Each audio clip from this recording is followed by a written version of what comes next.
Tere ilusat esmaspäeva hommikut! Mina olen Liina Vetik ja kui sina veel ei ole minuga tuttav, siis mina aitan naistel saavutada finantsvabadust läbi ettevõtlusvabaduse. Ja täna ma tahaks rääkida sellest, kus me tihti kinni jääme. Ja see on sulle, kui sa soovid siis minna edasi ettevõtlusteekonda või juba oled seal, jah? Täna oli mul mentorprogrammi 3-tunnine sessioon järjekordne ja me rääkisime palju sellest müügist, raha küsimisest ja nii edasi.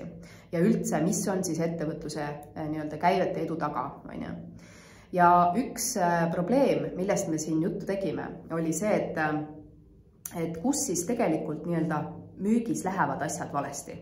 Ehk siis see on fookuse küsimus, kuhu me omadega keskendume. Ja ettevõtja jaoks või siis on see, et on keskendumine rahale. Jah, nii vastuoluline, kui see ka pole. Keskendumine rahale selles suhtes, et kui sina nüüd oled iseendale tööandja näiteks või väike ettevõtja, et sul ei ole ka veel suurt meeskonda kõrval ja nii edasi, siis tõenäoliselt suurem osa müügist tegeled sa sellega ise.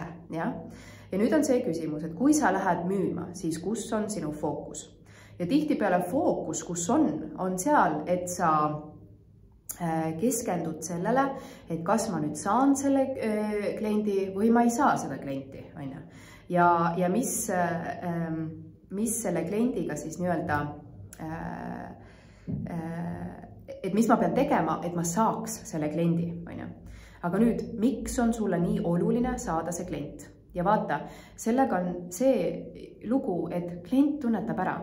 Kui sina oled seal, et ma hirmsasti vajan seda klienti, sellepärast, et oletame, et sul on vaja käivet tõsta või sul on ettevõttes mingid likviidsusprobleemid või sul on, sul on vaja raha, et asjad liikuma panna, sest sa oled juba võib-olla nii kinni juhuslikult omadega, siis sa oled seal, et ma vajan seda klienti ja mis juhtub, sa võid olla ideaalne spetsialist, sa võid olla ideaalses kohas selles suhtes, et seda klienti aidata. Aga mis juhtub on see, et see klient teiselt poolt tunneb ära, et oota, midagi on, ma ei saa aru, mis asi see on, aga midagi selle pakkujaga on. Ja ta ei tule sulle kliendiks. Ja siis sina küsid endalt, ma tegin ju kõik õigesti, mis juhtus, miks ta ei tule mulle kliendiks. Ja vaata, siin ongi see, et sa fokusseerid ennast müügile, et sellele, et ma saaks selle kliendi, et ma saaks selle raha. Ja siin on ka see asi, mis siin natukene pidurdab näiteks suurema raha loomise, on see, et sa keskendud väike ettevõtjana ainult selle rahale, mida sa vajad. Ja saad selle kätte ja siis sa edasi ei mõtlegi. Ja siis sul kaob ära ettevõttes järjepidevus ja nii edasi, mis tegelikult toob selle jõukuse ja edukuse. Aga nüüd, kuhu siis peaks oma fookuse panema, et asjaks hakkaks sujuma? Vot siin tuleb sul minna sinna tagasi, et mis on see põhjus, miks sa oma ettevõtet teed? Miks sinu ettevõte eksisteerib? Mis on see väärtus? Millega sa tahad inimesi aidata? Sellepärast, et ettevõtlus eelkõige võiks olla tehtud selle eesmärgiga, et sa saad anda, sa saad aidata. Loomulikult sa pead tagasi küsima ja see on täiesti eneseväärtustamise koht. Siin on see hinnateeme, kõik see on teise korra jutt, aga millest sa lähtud sellest, et ma tahan seda inimest aidata. Ma näen, et ma saan seda inimest aidata ja ma tahan seda inimest aidata. Ja sellepärast sa oled taga selles vestluses, mida me nimetame siis müügikõneks või müügikohtumiseks. See ei ole sellepärast, et ma tahaks talle ilgelt midagi pähe määrida või umbes, et tule nüüd mulle kliendiks, see on vale fookus.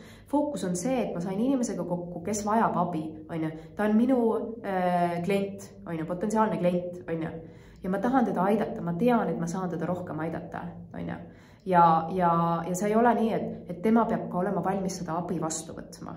Ja see ei ole see, et ma nüüd mõjutan teda, keeran teda ümber, et nüüd mul on ilmsesti vaja, et ta tuleks mulle kliendiks. Ja nüüd ma masseerin teda ühe külje alt, teise külje alt. Ei, vaid ma ütlen talle, et mina saan sind aidata sellega. Ma tean, et see tulemus on selline, kui sa minuga koos töötad. Jah? Ja nüüd on sinu otsustada, kas sa oled valmis seda muutust vastu võtma, seda tulemust oma elus vastu võtma või ei ole. Minu hind siin juures on selline, ja vaata, siin ongi see koht, et sa ütled, et sa oled tema jaoks olemas ja sa nüüd lased temal otsustada. See on puhas usalduse pealt, nii-öelda, on ju. Ja mis juhtub, on see, et ta tunneb, et ta ei ole kuidagi surutud, ta ei ole survestatud, vaid talle on antud ja siis ta näeb su enesekindlust, on ju. Et tema ongi see kõige õigem inimene, kes mind saab aidata, on ju. Tema teab, kuidas sealt jõuda kuhu, sest ta on ise seal olnud, ta on ise selle teekonna läbi teinud ja mina usaldan teda, on ju. Ja siis ta tuleb sulle kliendiks ja see on hoopis teistsugune suhe, kui see nii-öelda vägistatud või ära mõjutatud klient, kes siis emotsiooni ajal nii-öelda, on ju. Et muuda oma fookus sellele, et sa pakud väärtust, sa aitad inimesi, mitte sellepärast, et mul on vaja raha teenida, on ju. Ja niimoodi selle usalduse pealt saab su ettevõtte palju kiiremini, palju kõrgemale kasvada, kui sa isegi ette oskad kujutada täna iseenda jaoks, on ju. Kui sinul täna sellist enesekindlust ei ole, siis just täna on meil algamas enesekindluse väljakutse naisettevõtjale, ka sellele, kes tahab saada ettevõtjaks, ja seal me räägime enesekindluse loomisel, et sa oleksid nii enesekindel, et sa eelkõige, kui sa pakud väärtust, siis sa pead uskuma sellesse, et sa tõesti oled piisav seda väärtust pakkuma, on ju, see on enesekindluse teema.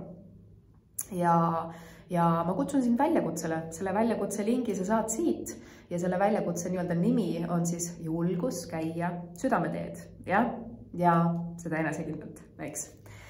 Aga igal juhul kohtume siis kas täna väljakutsel või siis uute mõtetega uuel nädalal. Seniks aga mõnusat alanud nädalat sulle. Tšau, tšau!